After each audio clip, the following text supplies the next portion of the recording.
देखिए, जैसा कि आपको बोला गया था कि 5 मिनट में हम आपको 5 नंबर का एक क्वेश्चन करवा के देंगे और वो आपको बोर्ड से संभावित क्वेश्चन रहेगा। उसमें हम पहला जो क्वेश्चन लेके आए हैं वो है एक समान विद्युत क्षेत्र में द्विध्रुव पर लगने वाला बल आघूर्ण। बल आघूर्ण कहने का मतलब है टाउ। तो हमने क्या किया कि एक समान विद्युत क्षेत्र को ई मान लिया। अब इसमें क्या रख दिया, एक धन आवेश एक ऋण आवेश को जब छोटी दूरी पर रखते हैं उसको क्या कहते हैं, द्विध्रुव कहते हैं। तो इसके बीच की दूरी को हमने क्या मान लिया, 2L मान लिया, जो छोटी दूरी है। अब है कि E माने विद्युत क्षेत्र और द्विध्रुव के बीच का जो कोण है वो क्या है, थीटा है। इसमें हम क्या कर रहे हैं कि एक हम यहां से लंब डाल रहे हैं, लंब डालेंगे और इसको ऐसे मिला देंगे। इसको ऐसे मिलाने के कारण ये थीटा है, तो थीटा के सामने वाला जो हो जाएगा इसको C कर देते हैं। तो थीटा के सामने वाला लंब, इसके नीचे ये आधार और ये हो जाएगा कर्ण। तो हमने क्या लिखा कि माना कि AB एक द्विध्रुव है, जो AB है एक द्विध्रुव है जिसके बीच की दूरी को क्या मान लिया हम लोग, 2L है। और द्विध्रुव तथा विद्युत क्षेत्र के बीच का कोण जो है, जो बीच का कोण है उसको थीटा मान लिए। तो हमें सिद्ध करना है या प्राप्त करना है कि बल आघूर्ण ज्ञात करना है। तो इसमें हम क्या किए कि थीटा माने थीटा के सामने वाला लंब होता है। अब हम क्या करते हैं कि इसके नीचे हम निकाल लेते हैं साइन थीटा। तो साइन थीटा बराबर होता है लंब बटा कर्ण, ये होता है। तो लंब हो जाएगा इसमें थीटा के सामने वाला, तो थीटा के सामने हमारा क्या है BC, और बटा कर्ण जो हो जाएगा ये हो जाएगा आधार, ये हो जाएगा कर्ण। तो इसको क्या कह सकते हैं AB। तो साइन थीटा बराबर देखिए BC, तो BC तो हमारे पास कुछ नहीं है, इसको लिख रहे हैं हम BC, अब बटा AB। तो A से B की जो दूरी है वो क्या है, 2L है। अब यहाँ से हम यदि निकाले BC, तो BC बराबर होता है 2L साइन थीटा। कैसे, हम इसको क्या कर दिए, क्रॉस कर दिए। तो BC बराबर 2L साइन थीटा।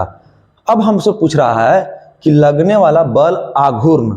तो हमारे पास फॉर्मूला जो होता है वो बल आघूर्ण का फॉर्मूला होता है, बल आघूर्ण बराबर बल इंटू इसके बीच की लंबवत दूरी। तो लंबवत दूरी देखिएगा, कोई भी आवेश जब विद्युत क्षेत्र में रहता है तो उसके पास एक बल लगता है जिसको विद्युत बल कहते हैं। तो इसका जो बल लगेगा वो इधर की ओर लगेगा, और वो जो बल होता है E बराबर F बटा Q पढ़े होंगे। तो यहाँ से F बराबर हम निकाल सकते हैं QE। तो यहाँ जो बल लगेगा क्या लगेगा, QE, और यहाँ भी जो बल लगेगा वो क्या लगेगा, QE लगेगा। तो यहाँ से हमारा बल का फॉर्मूला आ गया। तो बल का फॉर्मूला हम यहाँ पुट कर देंगे क्या, QE, और बल आघूर्ण को हम लोग टाउ से सूचित करते हैं, इसको टाउ कहते हैं।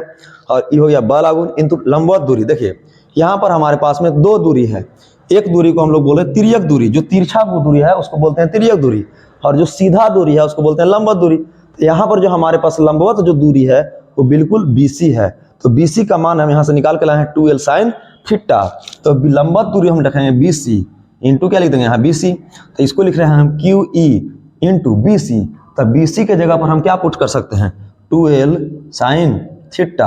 अब यहाँ से हम देखते हैं कि हम लोग पढ़ के आए हैं Q इंटू 2L को P कहते हैं, द्विध्रुव आघूर्ण कहते हैं। तो इसको लिख दें हम P, और ये हो जाएगा बचेगा यहाँ से E, और बचेगा क्या, साइन थीटा। तो हमारे क्यों, क्योंकि Q इंटू 2L को हम लोग क्या बोलते हैं, P बोलते हैं। तो यहाँ से हम रख दिए टाउ बराबर PE साइन थीटा। ये हमारा आ गया टाउ का मान, माने बल आघूर्ण का मान आ गया, और इसी को हमको निकालना था। यदि यहाँ से आपको बोर्ड में जो ये क्वेश्चन पूछा तो यहाँ से आपको पूछेगा 5 नंबर में या 2 नंबर में, और कई एक बोर्ड ऐसा है जो यूपी बोर्ड है या फिर झारखंड बोर्ड है तो 3 नंबर में क्वेश्चन कई एक बार पूछा है।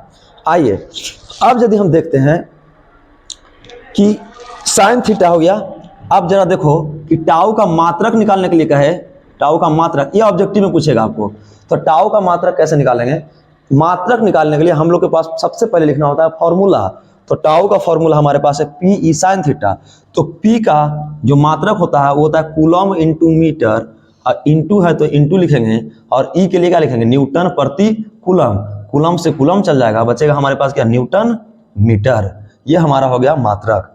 अब देखिए यहाँ से यदि आप चाहे इसको तो सदिश रूप में लिख सकते हैं। कैसे लिखेंगे कि आपको पता है कि साइन को हटाते हैं तो क्रॉस लाते हैं, और कॉस को हटाते हैं तो डॉट लाते हैं।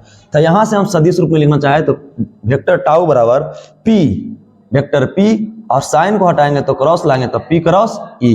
चलिए एक बार और हम रिवीज कर देते हैं। हमको निकालना है बल आघूर्ण। इसके लिए हमारे पास फॉर्मूला है बल इंटू लंबवत दूरी। हमारे पास लंबवत दूरी नहीं था, इसलिए हमने पहले लंबवत दूरी निकाला।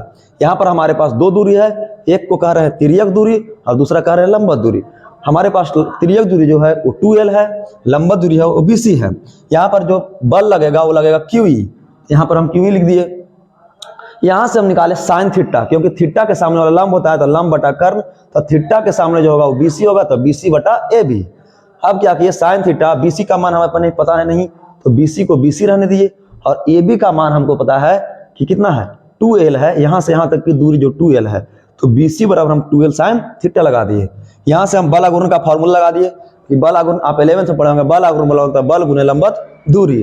तो बल का फॉर्मूला हमारे पास यहाँ है QE, तो QE रखे इंटू लंबवत दूरी जो बोले आपको BC होगा, तो BC रखें। उसके बाद में QE इंटू BC के जगह पर वहां से रख दिए 2L साइन थीटा।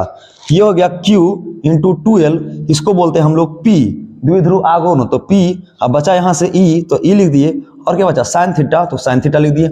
यहाँ हमारे पास डेरिवेशन आ गया, तो टाउ बराबर P साइन थीटा। अब हमको इसको सदिश के रूप में लिखना था, इसलिए सदिश के रूप में चाहे तो आप ऐसे लिख सकते हैं कि टाउ साइन थीटा को हटाते हैं तो क्रॉस को लाते हैं, तो क्रॉस लाए तो P क्रॉस E हो गया। इसका हमने मात्रक निकाला कूलम मीटर इंटू न्यूटन प्रति कूलम। अब देखिए यहां से क्या करता है कि आपको ऑब्जेक्टिव पूछना रहेगा, तो केस नंबर 1, केस नंबर 2 ऐसे करके देता है। तो देखिए जरा, यहां से आप चाहे तो केस नंबर 1 ले सकते हैं। तो केस नंबर क्या होगा कि P और E के बीच का कोण 0 डिग्री हो, तो 0 डिग्री होगा। तो देखिए जरा, टाउ बराबर PE साइन थीटा, तो साइन थीटा के जगह पर रख देंगे साइन 0 डिग्री। साइन 0 का मान कितना होता है, 0, तो P इंटू 0, तो टाउ का मान कितना हो जाएगा, 0। यहीं से आपको पूछ सकता है कि बताइए कि एक समान विद्युत क्षेत्र में रखा हुआ किसी द्विध्रुव पर लगने वाला बल आघूर्ण 0 कब होगा। तब बोलेंगे जब थीटा का मान कितना होगा, 0 होगा, या जब 0 होगा तो इसी को बोलते हैं हम लोग, P भी इधर ही रहेगा और E भी इधर ही रहेगा, तभी ना थीटा का मान 0 होगा। इसी को बोलते हैं समांतर। इसको कह सकते हैं कि जब P और E एक दूसरे के समांतर रहेगा तो थीटा का टाउ का मान कितना हो जाएगा, 0 डिग्री हो जाएगा। ठीक है।